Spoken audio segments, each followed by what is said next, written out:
Olá pessoal, tudo bem? Seja muito bem-vindo e muito bem-vinda a mais um vídeo aqui no canal Full Cycle. Meu nome é Wesley Williams e no vídeo de hoje a gente vai aí para mais um quadro do Pergunta Full Cycle. É onde eu respondo perguntas feitas pelos nossos alunos, pelos seguidores nas redes sociais e tudo mais. E hoje eu tenho assim 5 perguntas espetaculares para responder e eu não tenho dúvidas que você, assim, não vai querer perder nenhuma delas. Maravilha? Então, bora lá, roda a vinheta, meu povo.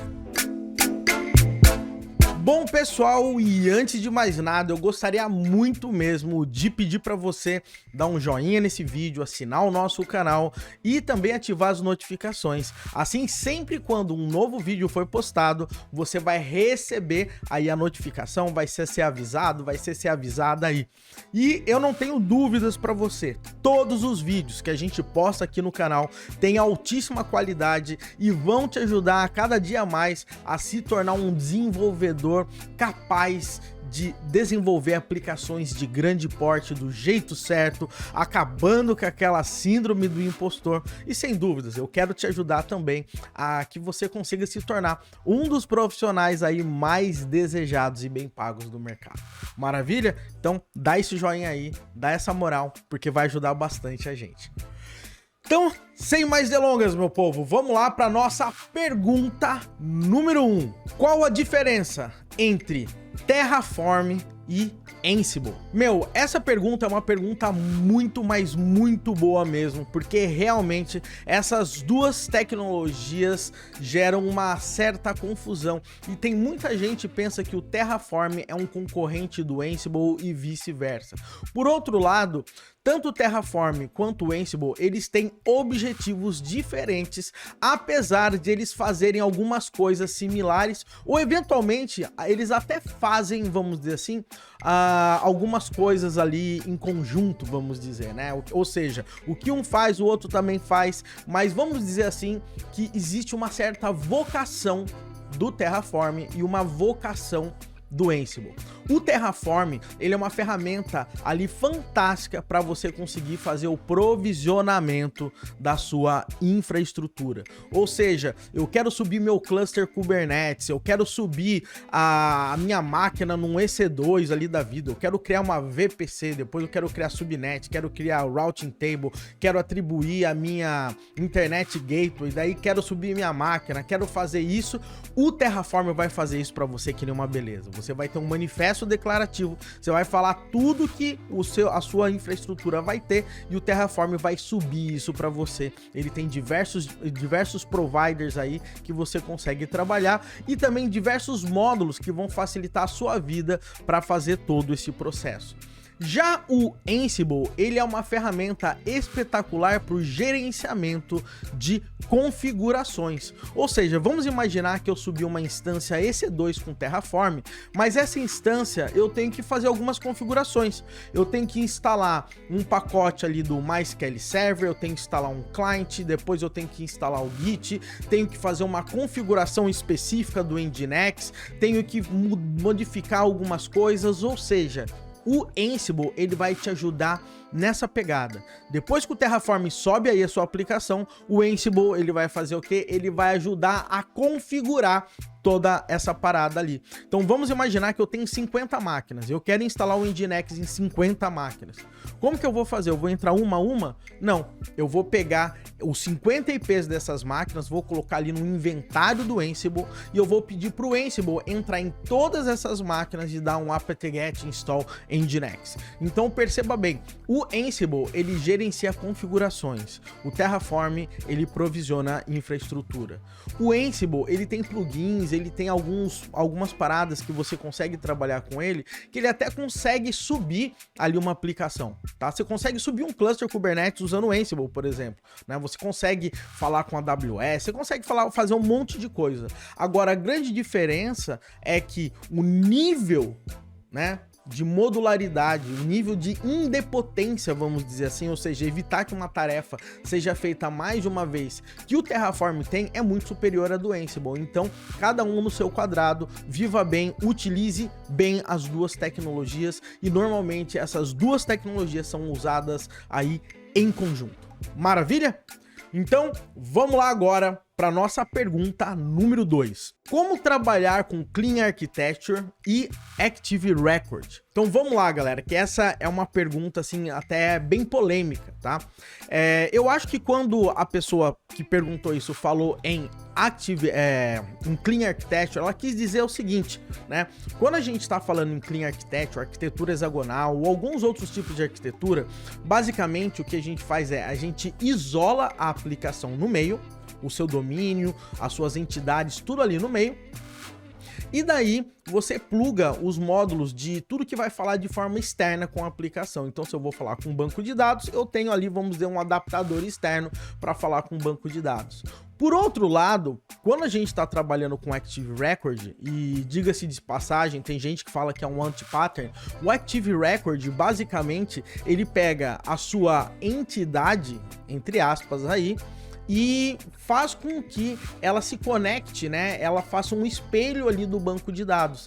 Então, normalmente, a sua entidade, ela tem que estender a sua classe base do Active Record, e isso faz com que você tenha ali quebrando, se você possa, vamos dizer ali, meio que quebrar ali o Single Responsibility Principle. A sua entidade vai fazer mais do que uma coisa, ela tem as regras de negócio da entidade, mas também fala com o banco de dados. Isso aí dá uma loucura na cabeça de muita gente, tá?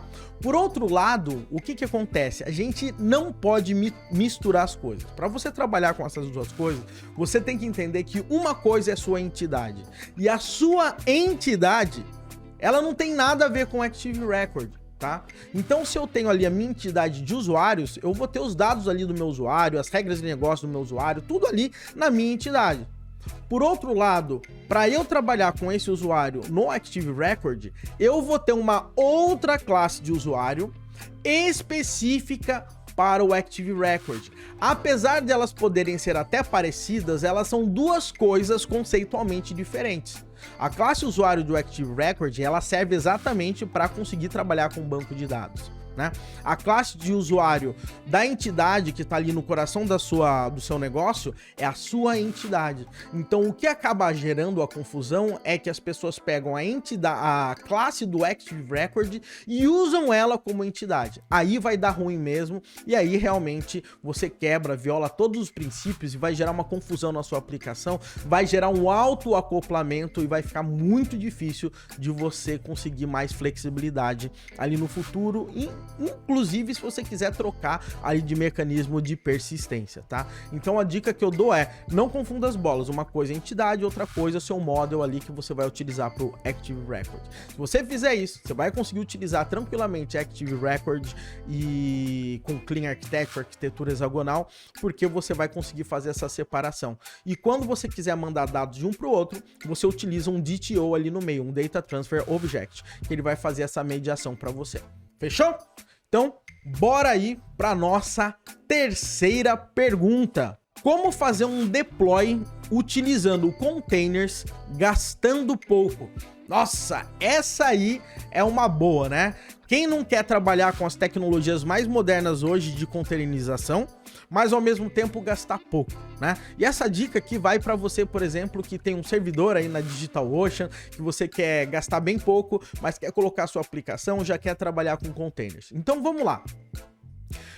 A gente tem alguns approaches aí para você. O primeiro approach é, você pode subir uma máquina, instalar o Docker nessa máquina, tá? Rodar um Docker Compose, não esquece de fazer todos os health checks e fazer sempre quando o container cair, ele dá um restart para você não ter ali downtime caso o seu container venha dar um crashar. O grande ponto é que quando a gente faz deploy dessa forma, a gente tem um pequeno problema. Quando eu for fazer um outro deploy, como que eu vou fazer essa minha imagem ser mudada automaticamente? E aí que vem o pulo do gato. Você tem que ter alguma ferramenta que consiga monitorar as suas imagens, tá? E aí, toda vez que a sua imagem ali, sei lá, a latest trocar, o que que vai acontecer? Você faz a alteração ali no seu computador. Você pode utilizar uma tecnologia, por exemplo, um recurso chamado de Watchtower. Inclusive, eu já gravei um vídeo sobre o Watchtower aqui. Você usar o Watchtower, o que que ele vai fazer? Sempre que, tá? Sempre que a gente tiver uma mudança, tá? De imagem, ele vai refletir ali no seu Docker, vai fazer o upgrade ali automaticamente. Um outro ponto importante em relação a isso também é não esqueça de compartilhar o volume do seu container ali no seu servidor, porque se o container morrer, você não vai perder os dados ali e tudo mais, tá? Essa é uma forma, e daí o que que vai fazer? Você vai fazer um pipeline de CI/CD, por exemplo, no GitHub Actions, por exemplo, que toda vez que você dá um push, por exemplo, no main, no master, o que que vai acontecer? Você sobe uma imagem para o seu container registry e daí vai fazer esse processo de deploy automático. Essa é uma forma. A outra forma, e que eu a mais recomendo, é que você utilize um serviço na nuvem de gerenciamento de container. Normalmente eles não são caros e você vai ter paz de espírito em relação a isso. Você pode utilizar o AWS Fargate, né, o ECS com Fargate, que você não vai ter que se preocupar com nada. Você pode utilizar o GCP, o Google Cloud Run, que também faz esse serviço. Em 5 minutos você sobe lá o seu container rodando. Ou você pode também trabalhar ali com Azure App Service, tá? Então aí eu acho que a DigitalOcean também tem um serviço de apps hoje em dia. Depois vale a pena você dar uma olhada. Sem dúvidas, essas são as opções mais baratas e que você consegue aí trabalhar na boa aí para você conseguir utilizar a sua aplicação. Show de bola? Vamos aí para mais uma pergunta. Para que serve o Apache Pulsar? Nossa, esse assunto é muito bacana, galera. O Apache Pulsar, ele vem aí com uma solução de mensageria e streaming de dados, tá? Mais ou menos como funciona o Apache Kafka em conjunto com o RabbitMQ. Na minha opinião, hoje em dia, o Apache Pulsar é uma das ferramentas aí mais poderosas que você pode ter para trabalhar aí com mensagens, para você trabalhar com streaming e para você fazer comunicação entre sistemas. Qual que são os principais pontos aí que o Apache Pulsar tem e que faz uma diferença, por exemplo, se eu comparar esse cara com o Kafka? O grande ponto, o Apache Pulsar, para começar, para início de conversa, ele foi criado, se eu não me engano, no Yahoo, né? E depois ele veio aí para Apache Foundation e tudo mais.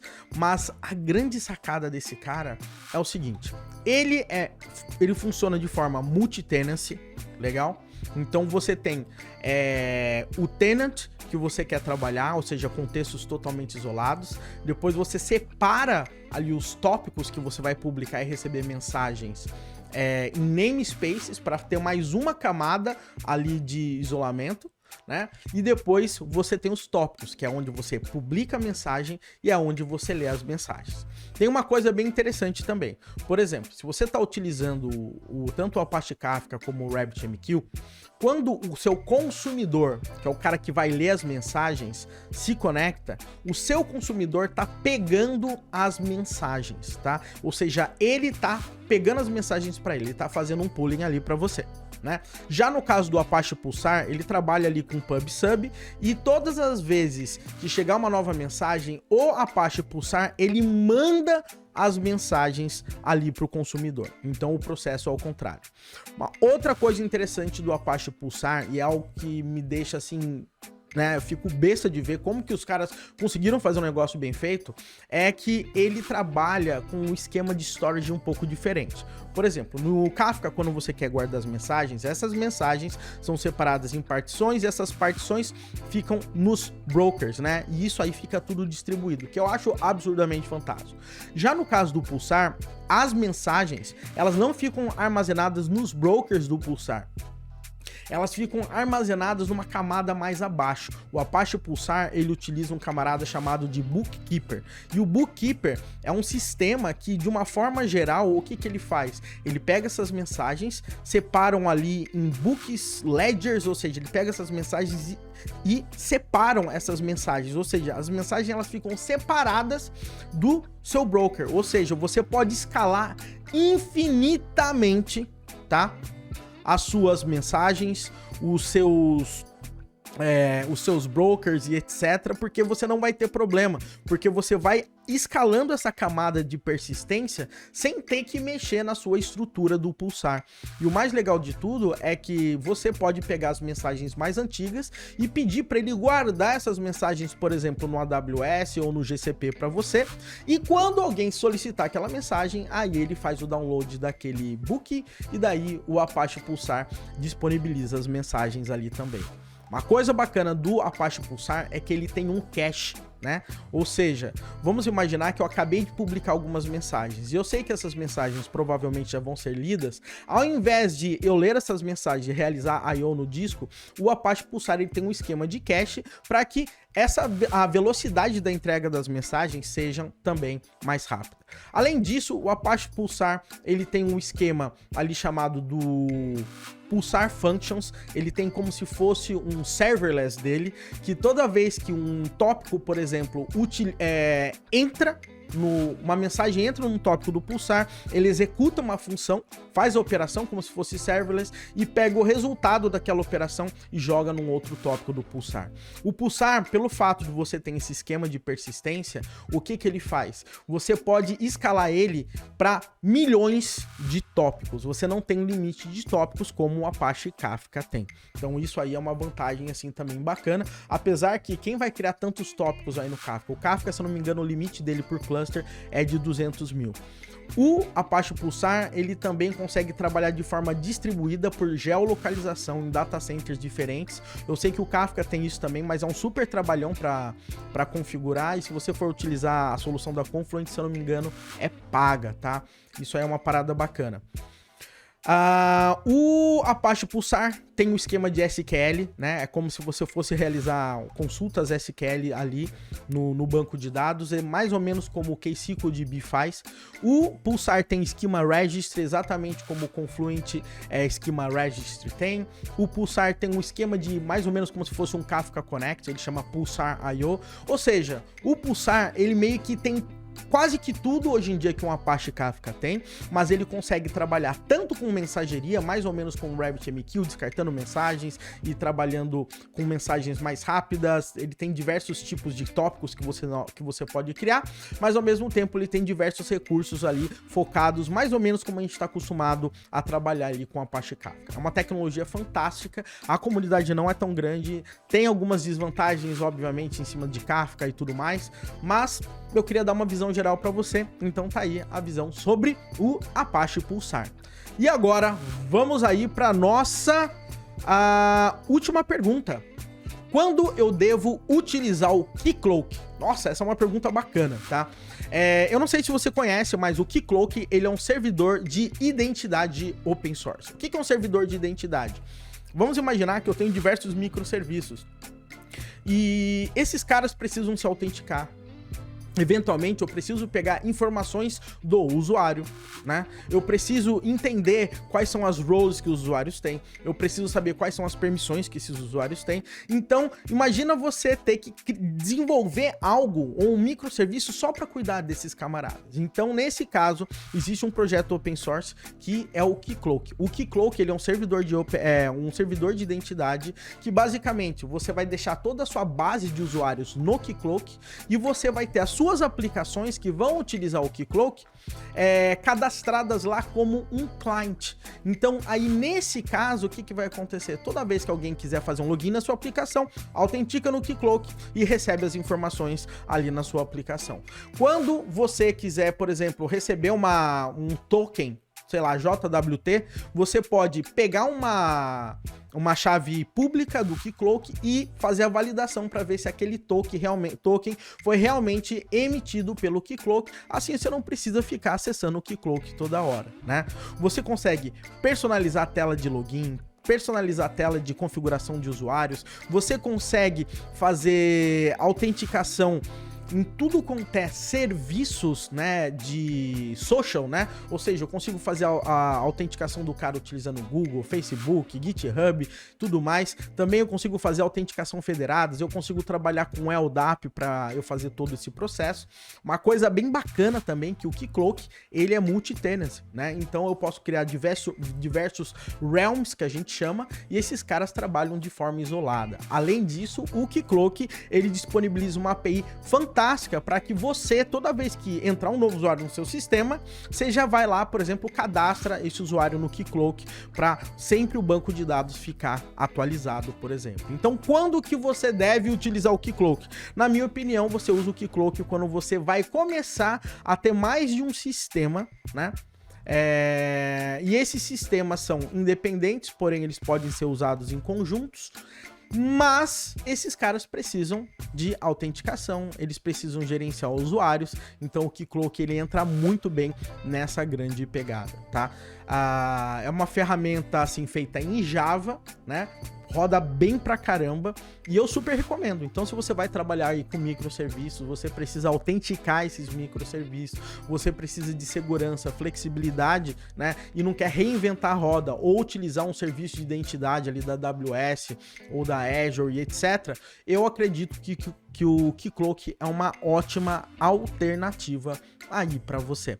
Maravilha? Então, eu tenho vídeos também que eu já fiz sobre Keycloak aqui no canal. Então, eu também posso deixar disponível aí na descrição para você. Fechadíssimo, meu povo? Então, novamente, se esse vídeo agregou valor para você, você aprendeu alguma coisa legal hoje, eu queria novamente pedir, dá um joinha nesse vídeo, se inscreve no canal, ativa as notificações, me segue lá no Instagram, é @devfullcycle. E aí, eu te vejo no nosso próximo vídeo aqui no canal.